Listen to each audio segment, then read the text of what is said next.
Hello દોસ્તો, જય વેલનાથ. મારા ચેનલમાં તમારું સ્વાગત છે.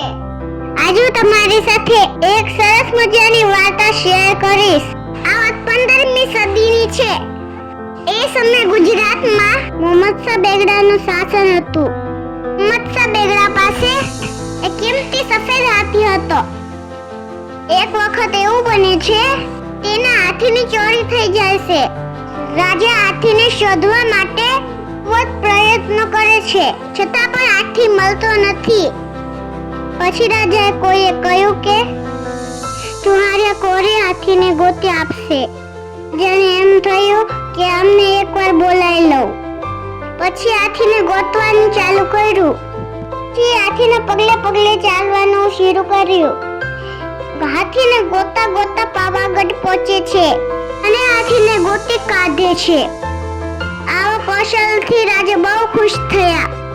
રાજાએ એમને ઇનામ આપ્યું અને બહુ ગોરખવાની કરાને લીધે રાજાને એમને પગીનું ગિરોત આપ્યું. પગી એટલે ડિટેક્ટિવ. ત્યારથી આજ સુધી પગી તરીકે ઓળખાય છે. ગામડામાં આજે પણ પગીપણું શબ્દ પ્રચલિત છે. ત્યારના લોકો પગલા જોઈને માણસ ઓળખી શકતા. તો આ હતી આજની વાત. ફરીથી એક નવી વાત લઈને મળશું. ત્યાં સુધી બધાને જય વેલનાથ.